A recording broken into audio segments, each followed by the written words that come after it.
आपको लगता है कि साल 1860 में स्लेवरी यानी गुलामी खत्म हो गई थी।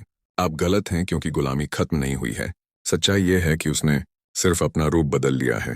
पहले जमाने में लोहे की जंजीरें होती थीं, आज के जमाने में ईएमआई की किस्तें हैं। पहले मालिक कोड़े मारता था, आज बैंक आपका सिबिल स्कोर गिराता है।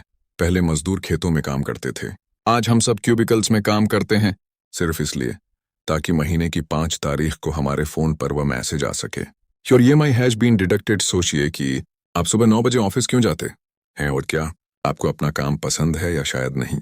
आप वहां इसलिए जाते हैं क्योंकि आपने एक ऐसा घर खरीदा है जिस घर में रहने का आपको वक्त ही नहीं मिलता, और आपने एक ऐसी कार खरीदी है जिससे आप सिर्फ उसी ऑफिस तक जाते हैं ताकि आप उस कार की ईएमआई भर सकें।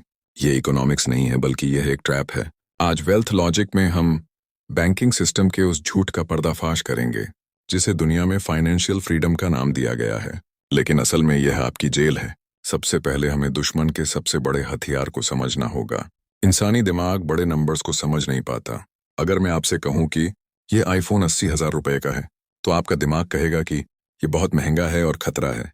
लेकिन बैंक और एप्पल वाले ये बात जानते हैं, इसलिए वे आपको कभी 80,000 का टैग नहीं दिखाते। वे आपको दिखाते हैं सिर्फ 3,000 रुपये महीना। अचानक वह दर्द गायब हो जाता है जिसे डिकपलिंग इफेक्ट कहते हैं। आपको लगता है कि आप अमीर हो गए हैं क्योंकि आप वह चीज खरीद पा रहे हैं जो आपकी औकात के बाहर है, लेकिन असल में आप सामान नहीं खरीद रहे।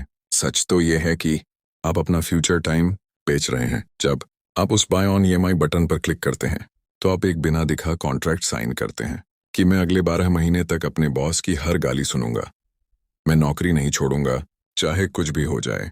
बैंक ने आपको पैसा नहीं दिया है, बल्कि बैंक ने आपकी आज़ादी गिरवी रख ली है। अब आप कहेंगे कि वेल्थ लॉजिक, मुझे तो नो कॉस्ट ईएमआई मिली है और इसमें तो ब्याज बिल्कुल जीरो है। भोले इंसान, फाइनेंस की दुनिया में फ्री लंच जैसी कोई चीज नहीं होती। नो कॉस्ट ईएमआई इस सदी का सबसे चालाक झूठ है। इसका गणित समझिए कि कंपनियां 2 तरीके से आपसे पैसा निकालती हैं। पहला तरीका है डिस्काउंट की चोरी।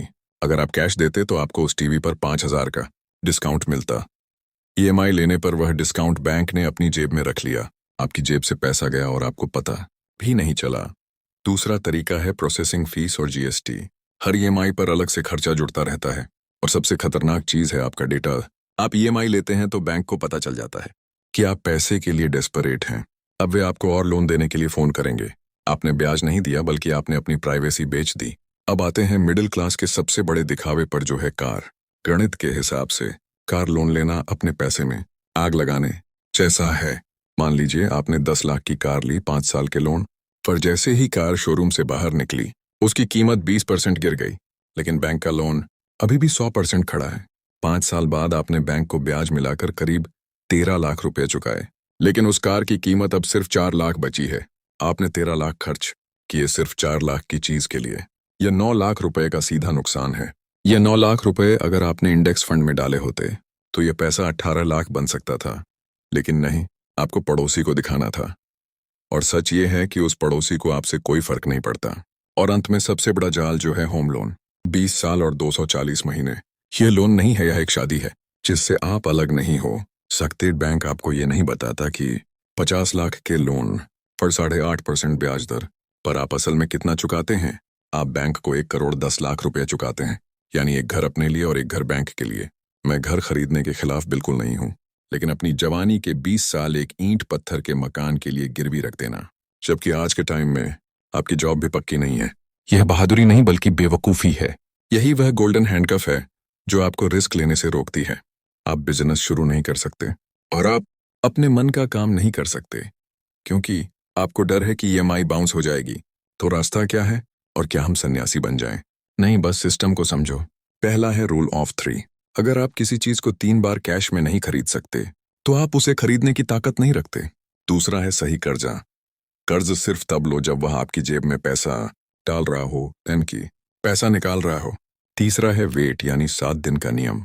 अगर कुछ चाहिए तो 7 दिन रुको। 90% चांस है कि आपकी इच्छा खत्म हो जाएगी। बैंक आपको एक अच्छा कस्टमर बनाना चाहता है, लेकिन हम आपको एक फ्री इंसान बनाना चाहते हैं। चुनाव आपका है कि 15 तारीख की जेल चाहिए या आज़ादी। अगर इस वीडियो ने आपकी आंखों से पट्टी हटाई है तो अभी सब्सक्राइब बटन दबाएं। हम यहाँ अमीरों की बातें नहीं बल्कि वेल्थ लॉजिक सिखाते हैं। मिलते हैं अगली वीडियो में।